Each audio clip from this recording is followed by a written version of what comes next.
Les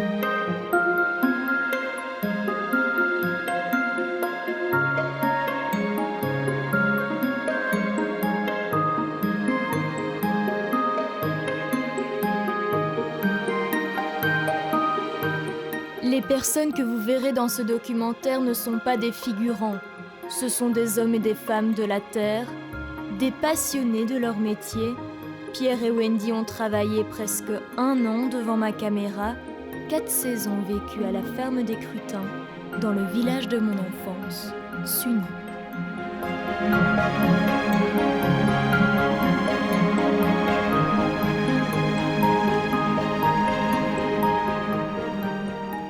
Il y a 35 ans, Pierre reprenait la ferme de son père. À l'époque, quelques vaches détruites et des lapins, mais rien de comparable à aujourd'hui. Un passage à l'agriculture biologique à la fin du siècle dernier, puis l'arrivée de Wendy, il y a 5 ans à peine, comme salariée, va profondément modifier l'organisation des Crutins.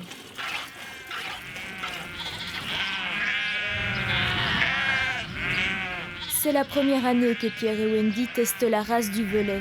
Des moutons noirs capables de vivre presque en autonomie à l'extérieur, à condition de les changer de parcelle régulièrement. 200 agneaux sont attendus dans les semaines à venir, mais la nature a ses limites, et c'est alors à l'homme de prendre la relève.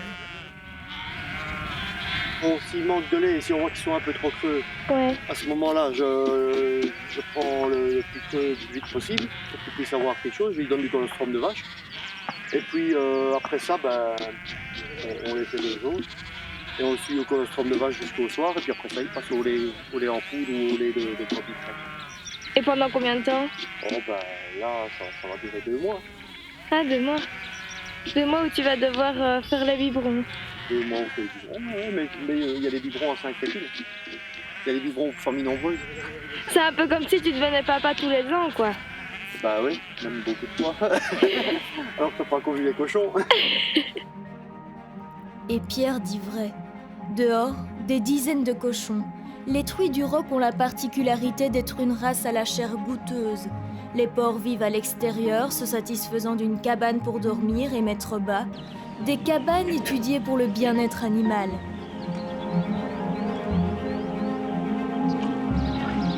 Cette ferme biologique se diversifie au rythme des saisons. Et c'est grâce à cela que Wendy a pu rejoindre son père au sein de l'exploitation.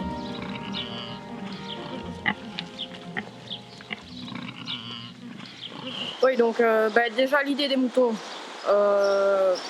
moi ça m'est venu quand j'étais aux États-Unis. Ma famille d'accueil, la 3e, elle avait une vingtaine de moutons Hampshire. J'ai eu l'occasion de m'en occuper là-bas. Et ça m'avait bien plu. Puis voilà, je suis revenue ici, j'ai fait des études qui ont foiré, tout ça. Puis finalement, je suis revenue sur la ferme. Et alors, il y a eu le fait que comme je revenais, il n'y avait pas assez de travail, je veux dire, sur la ferme pour une personne supplémentaire. Donc on ne savait pas trop quoi faire et puis moi j'ai proposé les moutons. Un choix payant puisqu'aujourd'hui, la ferme des Crutins s'en sort plutôt bien. Depuis quelques semaines, des poussins ont fait leur apparition, des dizaines de poulets élevés à l'air libre, protégés par un filet pour éviter les prédateurs qui viennent du ciel comme de la terre. Mais malgré tout, le cycle de la vie n'échappe à personne.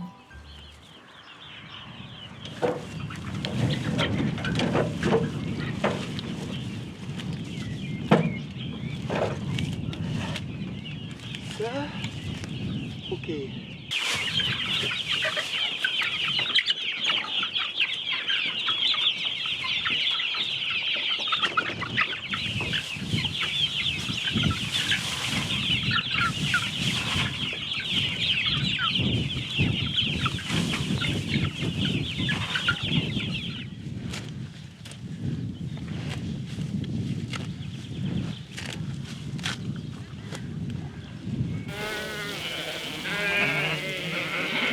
On est dans des climats où on ne sait pas facilement faire de maraîchage, on ne sait pas facilement faire de culture commerciale. Et donc le mouton ou le bovin, hein, c'est pareil. Donc ce sont des animaux qui transforment l'herbe. Et l'herbe ici c'est sa place, quoi. On n'est pas dans des régions de céréales. On fait de la céréale, mais un peu à contre-courant. Et donc, si on arrive à bien gérer les pâturages avec les troupeaux, eh ben, on arrive à faire des animaux presque exclusivement nourris à l'herbe. Donc, par le pâturage tournant, c'est le pâturage tournant, donc c'est les faire passer peu de jours dans une parcelle pour ne pas que les plantes s'épuisent. Donc, pour pas que les racines s'épuisent, il faut laisser les animaux au maximum 3 jours dans la parcelle. Et comme ça, bon, ben, le système racinaire n'a pas perdu et l'herbe continue de pousser. Si on les laisse plus, les animaux mangent de petites nouvelles pousses qui sont plus appétissantes que le reste de la prairie et ça bloque la croissance, quoi. Finalement, les herbes, c'est les panneaux photovoltaïques. Ça capte l'énergie du soleil et ça fait de la matière première. Ça pourrait faire travailler une ferme rien qu'avec des clôtures électriques, une bascule et un couloir de contention pour manipuler les animaux et c'est tout. Donc il n'y a pas besoin de matériel, de récolte. Donc chaque fois qu'on récolte du fourrage, on utilise du carburant, du matériel qui coûte cher à amortir, du plastique pour emballer l'ensilage. Quand on arrive à faire du pâturage intégral avec des moutons, c'est tous des frais qu'on n'a pas. Il n'y a aucun frais d'engrais, il n'y a aucun frais de concentré pour les moutons, il n'y a aucun frais de stockage, de récolte. Donc c'est tout bénéfice, quoi. Une des devises de l'agriculture bio est qu'il vaut mieux prévenir que guérir. Mais parfois, les blessures sont installées et invisibles sans un coup de tondeuse. Heureusement, la nature offre des alternatives aux médications traditionnelles. Faut pas qu'elle bouge, faut pas qu'elle se relève, simplement. Ça pour la gale, ça fonctionne bien. Ouais.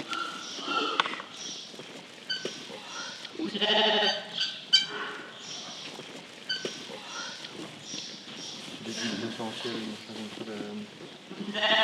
de plantes. Le soleil se lève à peine sur la ferme des Crutins. Pierre se prépare à faire beaucoup de kilomètres. Ce matin, il faut conduire les agneaux à l'abattoir de Jeudine, à une 20aine de kilomètres de Sully. Après-midi, ce sera au tour des cochons. Il faudra traverser la frontière pour arriver finalement en France, à Charleville-Mézières.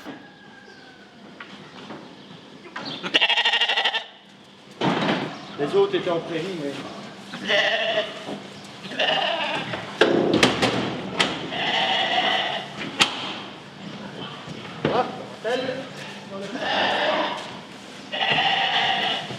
T'es un peu triste. Ça fait...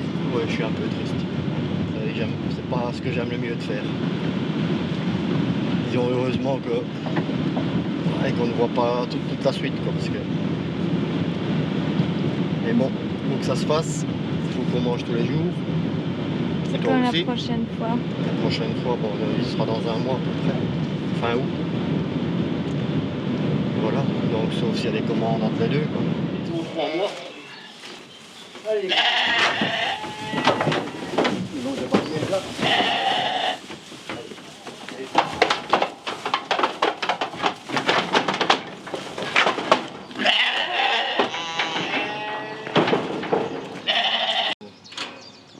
Il fait 35 kilos. Il ne paraît pas, hein. Moi, je ne l'aurais pas à le prendre comme ça, je l'aurais pas appris, c'est parce que... Dans quelques jours à peine, Pierre reviendra pour récupérer sa viande. Il la vendra ensuite au détail, chez lui. Selon les commandes, des colis seront confectionnés. En attendant à la ferme, le travail ne manque pas. Eric, le fils de Wendy, est en vacances. Une occasion en or pour enfiler ses vieux habits et suivre les traces de sa maman.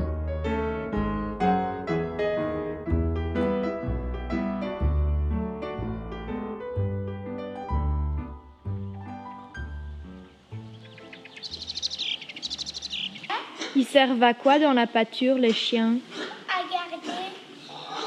À- Pas qu'il y a des loups. Pour pas qu'il y ait des loups.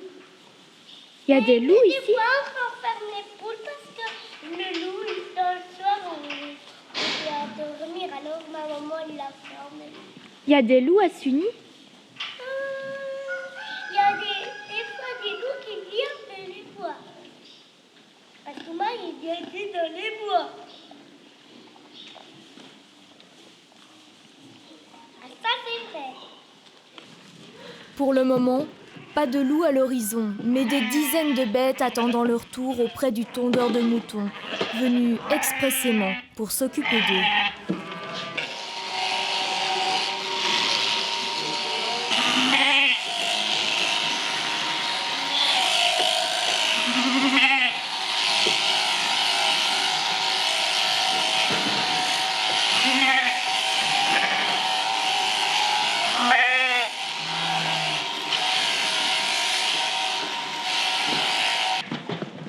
Après chaque animal, le tondeur ramasse la toison pour la trier.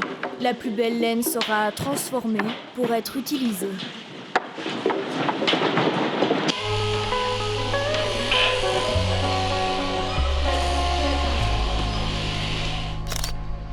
En été, les journées sont longues et ne se ressemblent pas. Le choix du moment de la récolte est un enjeu crucial. Il faut tenir compte des conditions météorologiques, mais aussi de la maturité du grain. Le froid, l'humidité et la chaleur peuvent affecter le rendement et la qualité des cultures. Il faut donc travailler de jour comme de nuit quand le temps est bon.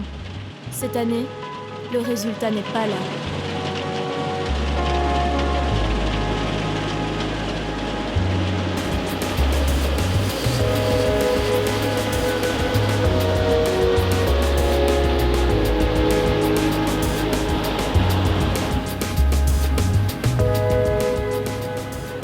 Pas de soleil, ben, pas de remplissage de grains, quoi. Les grains restent petits si t'as pas de la chaleur suffisante, quoi. Puis déjà, il a plu au moment où ça a été la pollinisation. Donc le pollen, au lieu de s'envoler pour aller fertiliser les grains plus loin, ben, il est resté sur place et il est retombé directement. Donc, forcément, t'as moins de grains aussi, quoi. Petit pois, du triticale, de l'orge. Donc on a eu moitié rendement par rapport à ce qu'on a d'habitude. Sinon, essayer d'adapter le nombre de cochons, soit de vendre plus de porcelets, soit de réduire le nombre de truies au fur et à mesure. Des solutions pour compenser le manque de grains, il faudra en trouver, mais la situation n'est pas alarmante. Depuis peu, Pierre et Wendy ont fait l'acquisition d'un verra pour la reproduction de leurs truies. Un investissement qui a un coût, mais l'animal ne semble pas prêt à effectuer sa première fois. C'est un jeune verra né dans la ferme à qui on laisse la tâche d'effectuer la saillie. Il faudra attendre 3 mois et 3 semaines avant que la truie ne mette au monde ses porcelets.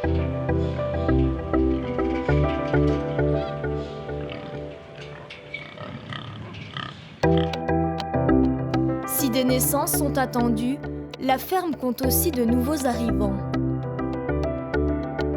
Petit veau est né cette nuit, tôt ce matin, et donc là on est parti pour le boucler. Donc j'ai trouvé un trèfle à 4 feuilles, j'espère que ça va me porter chance et que je vais pas me faire bourrer par la vache. Je suis à l'autre pince.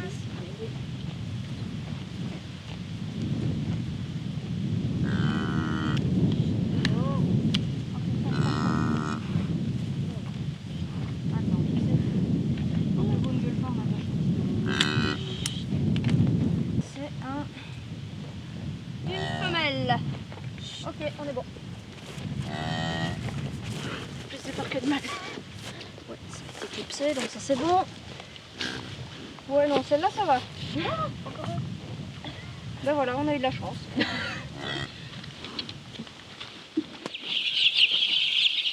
Tiens. Allez, vas-y, là. Allez, vas-y. Vas-y donc. N'hésite pas. Tiens, tu prends celui-là dans tes mains? Oui. Voilà, mais un peu plus. Mais pas comme ça, par en dessous, hein. Oh. Prends-le par en dessous, le pauvre. Hé, comme ça. Oh bah mon vieux. Depuis quelques jours, Cassie et Géry, les 2 chiens de la ferme, sont parents. D'habitude, ils gardent le troupeau de moutons dans les pâtures, mais dorénavant, Ils resteront ensemble en attendant que les chiots puissent voir et gambader sans crainte. Hop là, voilà, voilà. Il y en a combien là? 6 normalement qu'il y en a. Attends, on appelle. Il y en a combien normalement? Voilà, comme ça. Mon chien, mon chien. Et toi aussi tu peux. On verra. Doucement, Eric, fais doucement. Ça a déjà marché. Ça je leur fais ça. Ben, pour qu'ils s'habituent à ce qu'on les chipote. Fais doucement, pas leur marcher sur les pattes. Hein. Les tout petites pattes de Bah oui, les toutes petites pattes de rien du tout. Bon, après, la difficulté, ça va être de leur retrouver une famille, mais... tout le monde. Parce que là, on en garde 2 et il y en a un de réservé, mais il en reste 3.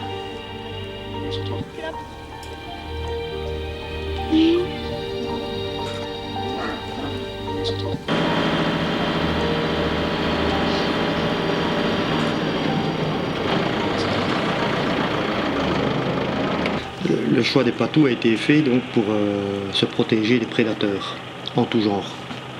Donc on parle du loup, qui n'est pas encore là mais qui se rapproche. Disons nous on les a pris dans un premier temps pour les prédateurs type renard et les humains, les voleurs. C'est des chiens de troupeau, donc des chiens de protection. Ces chiens-là sont capables de vivre toute l'année dehors. Et bon, disons quand les moutons rentrent, ben, ils rentrent avec les moutons et c'est tout. La meute. La meute. Il est loulou. Là-bas. Ouais, hein. Hop là.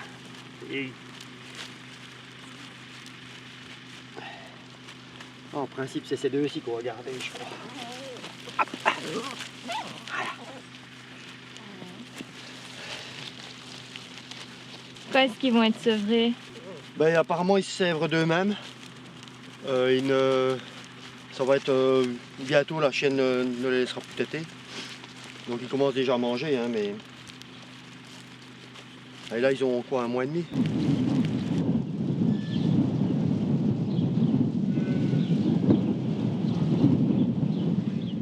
La ferme des Crutins vit désormais au ralenti. Les étables sentent bon le foin, les outils sont rangés et les animaux sont, pour la plupart, rentrés. Les chiots de Cassie et Géry ont bien grandi. Après plus d'1 mois, ils sont presque méconnaissables. Et les autres, on les a tous vendus. Hein? Ils sont tous dans leur famille, avec leur nouveau troupeau.